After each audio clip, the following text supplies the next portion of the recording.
Finally আমার পিছনে হচ্ছে গিয়ে লায়ন রক। সো সেই সময় ইঞ্জিনিয়ারিং কত অ্যাডভান্স ছিল, নাহলে এরকম একটা পাথরের উপরে প্রাসাদ তৈরি করা চারটিখানি কথা না। সো আমি পাহাড়ের উপর উঠবো। আমরা ফাইনালি সিগিরিয়াতে চলে আসছি, আর এটা হচ্ছে লায়ন রক। সামনে যাব, টিকিট করতে হবে, টিকিট করে তারপর ঢুকবো এবং পরে সেই লায়ন রকের উপরে উঠবো ইনশাল্লাহ। এটা উঠতে অনেক কষ্ট হবে, বাট তারপর ট্রাই করবো। Tickets inside. You go there. Oh. And also get the map. You are now visit 40. এখানে আপনাকে অনেকে গাইডের জন্য জিজ্ঞেস করবে, আপনাদের যদি মনে হয় গাইড নেবেন, কিন্তু আমি গাইড নেব না, আমি শুধু এখন টিকিট করব। পুকুরটা দেখেন কি সুন্দর, আর অলরেডি 12:30 বাজে, কারণ এটা উপরে উঠতে সময় লাগবে।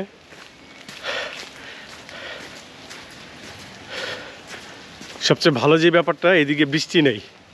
ক্যান্ডিতে সকাল থেকে প্রচুর বৃষ্টি ছিল, বাট এদিকে একদমই বৃষ্টি ছাড়া, তো আশা করি যে বৃষ্টি থাকবে না। আগে টিকিট করি। 50% ডিসকাউন্ট, $15। আর কার্ড নেয়, ক্যাশও দিতে পারেন, কার্ডও দিতে পারেন। টিকিট করে ফেলছি $15 সার্কের জন্য, যেহেতু বাংলাদেশে পাসপোর্ট ছিল। আর আপনারা অবশ্যই পাসপোর্ট নিয়ে আসবেন। $30 ফরেনারদের জন্য, আর বাংলাদেশিদের জন্য $15 যারা সার্ক কান্ট্রি। সো এখন যাই, কারণ বৃষ্টি যদি চলে আসে তাহলে আর উপরে ওঠা যাবে না। এমনি আকাশ মেঘলা করছে।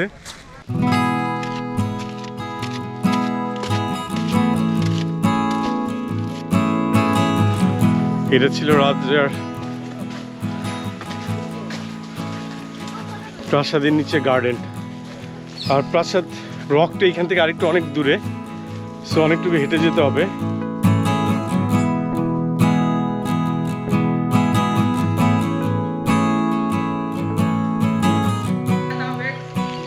ফাইনালি চলে আসছি লায়ন রকে। আমার পিছনে থেকে লায়ন রক, এটাকে অনেকে রাবণের প্রাসাদও বলে। আপনার পৌরাণিক যে কাহিনী আছে, ওই কাহিনী অনুযায়ী কুবার রাবণের জন্য এই প্রাসাদটা তৈরি করে, কিন্তু ইতিহাসবিদ যারা আছে তাদের সাথে রাজা কেশব হচ্ছে গিয়ে এই প্রাসাদটা তৈরি করে। আর এত বছর আগে, এটা প্রায় 5ম শতকের দিকে এই প্রাসাদটা তৈরি করা। এত বছর আগে ইঞ্জিনিয়ারিং কত অ্যাডভান্স ছিল, এই পাহাড়টা না দেখলে বোঝা যাবে না, কারণ এত উঁচুর উপর সে এই প্রাসাদটা বানাইছে। খ্রিস্টপূর্ব 3য় শতাব্দীর দিকে এখানে বৌদ্ধ ভিক্ষুকরা থাকতো। এরও প্রায় 800 বছর পর রাজা কেশব এটার উপর প্রাসাদ তৈরি করে। সে এখন টিপটিপ বৃষ্টি পড়তেছে, আশা করি বৃষ্টির আগে এটার উপর উঠতে পারবো।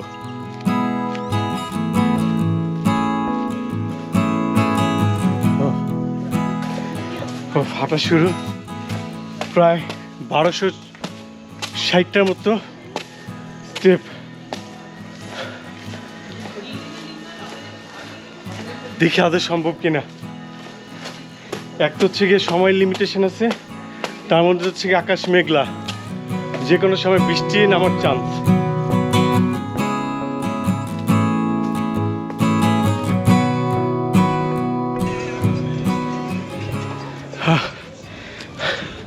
আমি এখন অর্ধেকে উঠি নাই, কিন্তু টায়ার্ড হয়ে গেছি। তখন রাজা পরিবার এইভাবে কি হেঁটে উঠতো? আমার তো মনে হয় না। তারা পালকিতে করে উঠতো, আর ওই পালকিগুলো যারা বহন করতো তারা এই জায়গাগুলোতে সে রেস্ট নিত।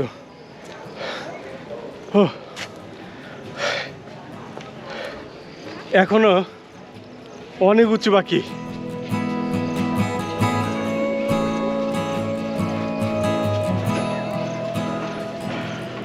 বাট আস্তে আস্তে ট্রাই করি।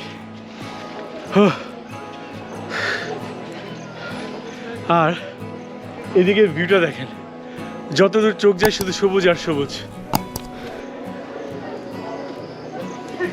আমি আবার ট্রাই করি।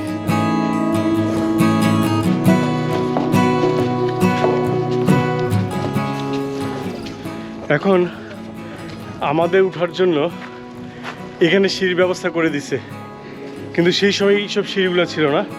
এই যে বড় বড় স্টেপগুলো, এই যে বড় বড় স্টেপগুলো, এগুলো পার হয়ে উপরে উঠতো।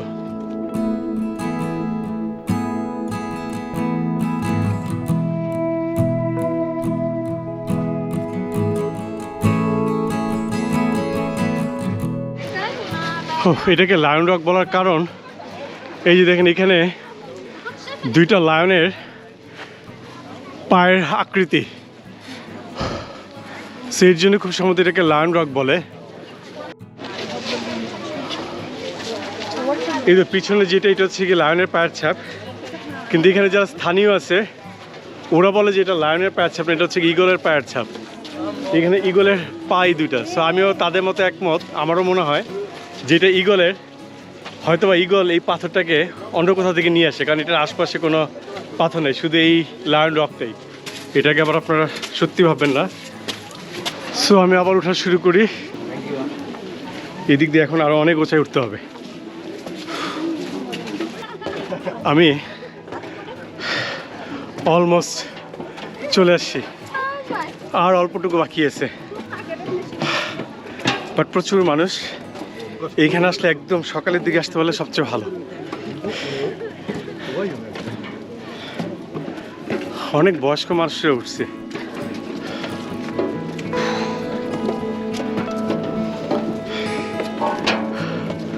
আমার আর 5 মিনিট লাগবে না উপরে উঠতে।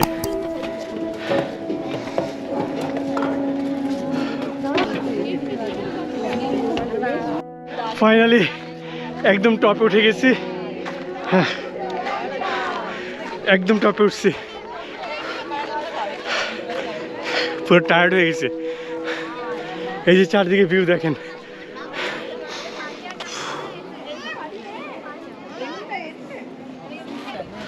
প্রচুর টুরিস্ট। এখন অলরেডি 1টা বাজে। আমরা ক্যান্ডি থেকে অনেক সকালবেলা রওনা করছি, কিন্তু মাঝে অনেক জায়গায় থামছি, দেখে দেরি হচ্ছে। এটা একটা বিশাল ব্যাপার।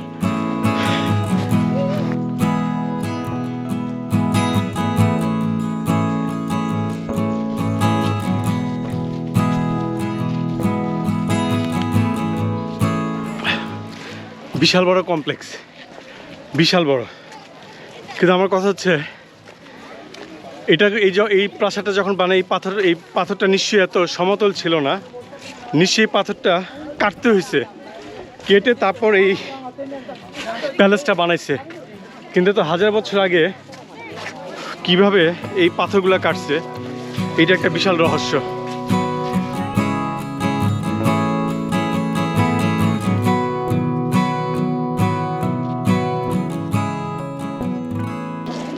এখন আমি প্রাসাদের একদম টপে। কেন রাজার কেশবের এত শখ জাগছে এই পাথরের উপরে তাকে প্রাসাদ বানাইতে হবে। দেখেন চারদিকে পুরো সমতল, শুধু একটা পাথর, আর এই পাথরের উপরে এই প্রাসাদ।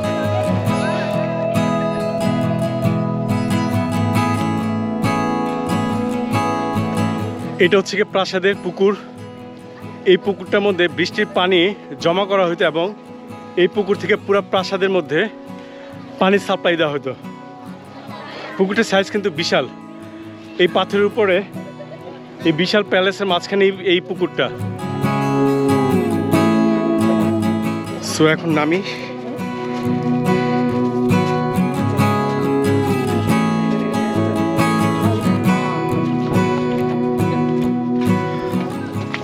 এখন নেমে যাই।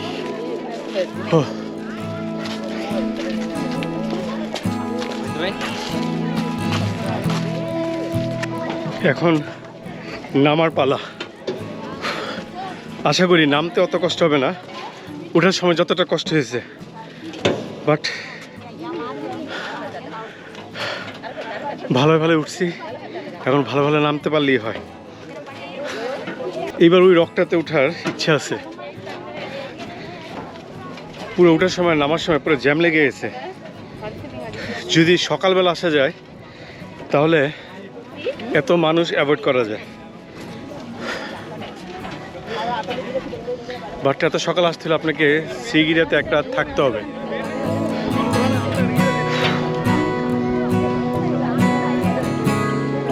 এখন প্রায় অর্ধেক নেমে গেছে, আর বাকি অর্ধেক আছে। নামাটা অত কষ্টের না, উঠাটা যত কষ্টের ছিল।